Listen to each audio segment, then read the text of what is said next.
De alguna manera, el modelo educacional en Chile es un reflejo de lo que hoy día es la sociedad chilena. Y ese es otro de los grandes fracasos del modelo. Porque lo que uno espera del modelo educacional es que éste se convierta en un instrumento eficaz de modificación de las desigualdades que se tienen al nacer. Siempre se ha entendido que el sistema educacional permite levantar, eliminar o disminuir de manera importante estas desigualdades. Y eso hoy día en Chile no ocurre. De hecho, el sistema educacional lo que hace es agudizar eso, profundizar eso. Y entonces no nos puede sorprender que hoy día Chile sea un país en donde la desigualdad sea abrumadora. Y esto se reflejó claramente en los últimos 3 años del gobierno de la doctora Bachelet, en donde observamos un incremento importante de la desigualdad y de la pobreza. En términos de desigualdad, algunos indicadores interesantes que a mí me gustaría que ustedes los manejaran. Se habla mucho del Gini, pero yo tengo ciertos reparos en relación a ese indicador por distintas razones metodológicas que aquí no voy a exponer. Así que me gustaría darle otro indicador que es ilustrativo. Si yo tomo el ingreso promedio del 10% más rico y lo comparo con el ingreso promedio del 10% más pobre, el año 2006 era 53 veces superior el ingreso promedio del 10% más rico versus el 10% más pobre. Eso subió a 79 veces el año 2009. Implicó un aumento de la desigualdad, por decirlo, en los extremos, se duplicó por 50% más la desigualdad. Ahora, ¿cuál es el problema de ese promedio? Que las grandes desigualdades en Chile se producen en el 10% más. Porque cualquier persona que hoy día tenga 400.000 pesos mensuales como ingresos disponibles está dentro del 10% más. En consecuencia, dentro de esto que se llama 10% más rico, hay mucha gente que podríamos clasificar de clase media relativamente pobre. Por lo tanto, no podríamos calificar como ricos. Entonces, ¿qué hice yo? Tomé el ingreso más alto del 10% más rico, que según la encuesta casera es de 47 millones de pesos mensuales. ¿No les gusta? ¿Alguien cree? Pero yo les voy a decir una cosa. Esa gente es pobre en relación a otra, de la cual yo les voy a hablar un poco más adelante. Pero no importa, sigamos el análisis. Si yo tomo el ingreso más alto del 10% más rico y lo comparo con el ingreso más alto del 10% más pobre, la diferencia es de 2.200 pesos. 2.200 pesos. O sea, pasamos de 79 veces en términos de ingreso promedio a 2.200 pesos. Esto es para que ustedes vean la deformación que producen los indicadores promedio cuando se utilizan sin una cierta reflexión crítica o sin una cierta problematización. Entonces, si yo tomo esos ingresos extremos, la desigualdad creció entre el 2006 y el 2009 en 124 pesos. Mucho más que lo que creció entre los ingresos promedio. Ahora, ustedes se sorprenden de esa cifra de 47 millones, pero yo les voy a decir que hay personas en Chile, ustedes deben haber sabido, circuló por internet, por las redes sociales, que la revista Forbes había entregado un informe sobre cuánto había crecido la riqueza de 4 eminentes figuras de la farándula chilena. Que en la farándula chilena no solo están algunos artistas y cantantes, sino también políticos y empresarios. Bueno, solamente la familia Luce en un año aumentó su capital y su riqueza en 8.100 millones de dólares. Eso alcanza, suponiendo que cueste en promedio la formación universitaria de 5 años $20.000, más o menos para 400.000 estudiantes que puedan educarse durante los 5 años. Ellos ganaron en un año lo que costaría la educación universitaria de 400.000 estudiantes en toda su formación profesional, para que más o menos tengan una idea. Pero no nos vamos a preocupar de esa gente porque está en las estrellas. Voy a preocuparme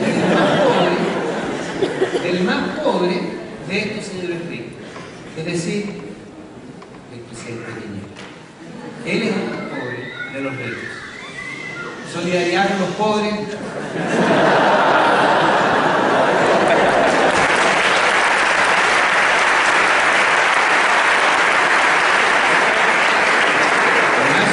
Que ha sacrificado enormes ganancias para servir a su pueblo, por lo tanto merece más de un aplauso que el que acaban de darle ustedes. Pero pensemos en él, según la revista Forbes, él ganó la módica suma, módica, hasta me da pena, porque entre lo que ganó Luxig y lo que ganó Piñera hay un mar de diferencia. Piñera solamente ganó 200 millones de dólares. Háganse un ejercicio pequeño, multiplíquenlo por el tipo de cambio, el valor del dólar, y divídanlo por 12 y van a llegar a una cifra de ingreso mensual de esta digna persona de cerca de 8.000, 8.500 millones de pesos mensuales. ¿Qué les parece aquel que gana 47 millones mensuales respecto a él? Un pobre hombre. Bueno.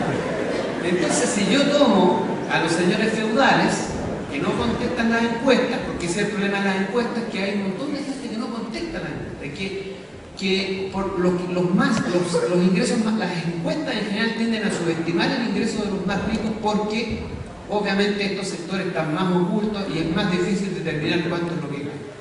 En consecuencia, si yo tomara estos pobres y escuálidos 8.000 millones de pesos que gana mensualmente el presidente de la República, no como presidente, y lo comparo con el ingreso más alto del más pobre, del que más gana dentro del 10% más rico, obviamente me faltan ceros para estimar cuánto es la diferencia.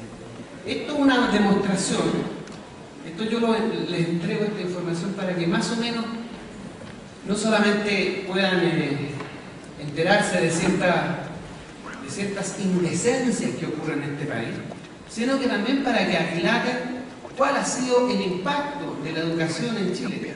Prácticamente no ha tenido ningún impacto en términos de hacer regresivo esta situación.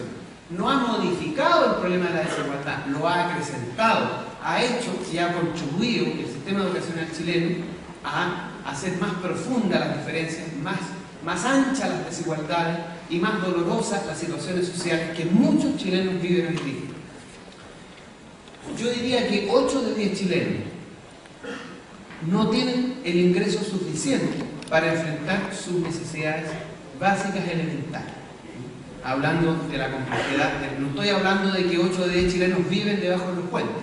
Estoy diciendo que 8 de 10 chilenos con el ingreso que tienen no cubren toda la educación, no cubren todas las necesidades elementarias, ni de vestuario, ni energética, ni de recreación, etc. Y en eso el sistema educacional no ha servido absolutamente para nada en términos de hacerlo retroceder, sino que simplemente lo ha profundizado, es un reflejo y ha contribuido a esta desigualdad. Ahora, yo lo que sostengo que la educación pública es posible, financiada, no gratuita, financiada con presupuesto del Estado, sin aranceles, lo que se entiende como educación gratuita. Pero es importante que a ustedes no les digan, bueno, ¿cómo ustedes quieren educación gratuita? ¿Por qué te tienen que regalar la educación? Si nadie nos regala la educación. Nunca nadie nos ha regalado la educación. La educación cuando era pública, era el esfuerzo de nuestros viejos, de nuestros padres, que pagaban sus impuestos de manera digna y decente, y de un Estado que tenía recursos naturales, que lo hacía funcionar y explotaba, y de ese excedente financiaba la educación. Es decir, no es gratis la educación pública, la pagamos, pero la pagamos de una manera democrática, de una manera accesible, en donde quienes tienen más contribuyen con más aporte y quienes tienen menos reciben un aporte del resto de los ciudadanos para poder mejorar sus condiciones y igualar, eliminar las desigualdades de cuna que se llama. Ahora, El problema de la educación pública no es de recursos, hay dos problemas en economía muy importantes que siempre se discuten. Uno es la restricción de recursos, es decir, mira, esto es lo que tengo y con esto hay que arreglarse, ¿ya? Y la otra es la asignación de los recursos. ¿Qué hago con lo que yo tengo? ¿Qué hago? ¿Compro bebida o compro pan? ¿Mantequilla o cañones? Es el tipo de ejemplo que uno le entrega en la universidad cuando el primer año. ¿Cañones o mantequilla? Y ese es un problema histórico. Y no es un problema técnico, es un problema político. Si yo produzco más mantequilla o produzco más cañones, ¿no? Quiere decir que si yo estoy en una sociedad donde los recursos los destino más a gastar en mantequilla, estoy en una sociedad que su preocupación mayor es la alimentación. Si estoy en una sociedad que privilegia la inversión en armamento, estoy en una sociedad más violenta, en donde los sectores militares tienen un poder político mucho más importante. Y aquí está la relación entre la economía y la política. Hoy día en Chile tenemos un problema de asignación de recursos y no de limitación de recursos para resolver el problema de la educación. ¿Y por qué? Porque los conglomerados económicos multinacionales que operan en Chile, los grupos económicos, tienen un poder en la sociedad chilena completamente sobredimensionado respecto a la sociedad chilena. Es decir, esta pseudo-democracia en la que vivimos no permite que sus representantes en el Estado sirvan el interés público y estén fundamentalmente abocados a cubrir, a proteger y a fortalecer los intereses privados y particularmente de estos altos grupos económicos, de estos grandes conglomerados multinacionales que operan en Chile. Ese es el problema de fondo. Y ustedes me dirán, bueno, ¿y por qué digo yo esto? Algunos datos. Fíjense que entre el año 2005 y el año 2006, las mineras transnacionales privadas obtuvieron ganancias que superaban todas las inversiones extranjeras en minería a lo largo de 3 décadas. Solamente en 2 años. Se llevaron como utilidades lo que habían invertido en 30 años. En consecuencia, nadie puede decir que ello implica que no tenemos recursos. Ahí hay recursos, pero ¿por qué se van hacia las utilidades de las empresas mineras y no hacia la educación? Opciones políticas del país. Es una decisión que se establece a partir de las correlaciones de fuerza que existen en la sociedad chilena, en donde aquellos que nos interesa la educación pública, el acceso gratuito a esta educación por parte de las familias, tenemos mucho menos poder en la sociedad, mucho menos influencia y mucho menos capacidad de equilibrar estas relaciones de fuerza que lo que tienen las corporaciones multinacionales y lo que tienen los grupos económicos nacionales. Fíjense que el año 2007 solamente, con un precio del cobre de 323 centavos de dólar la libra, las remesas de las utilidades de las empresas mineras superaron los 25.000 millones de dólares. O sea, ustedes pueden comprender que si necesitamos 7.000 millones de dólares para llevar el gasto público en educación del 4% actual al 7% internacional y al que teníamos, solamente con menos de la mitad de las utilidades mineras en un año lo podemos hacer. Ahora, ¿por qué digo yo que es un problema de asignación? Quiero andar en este punto. ¿Cuál es el aporte de la minería privada al Estado para que este Estado genere las condiciones necesarias y financiar la producción de bienes públicos como la salud, como la educación, como el sistema de pensiones? ¿Ya? Ahora, el año 71, saben ustedes que el Congreso Pleno y por unanimidad aprobó la ley de nacionalización del cobre.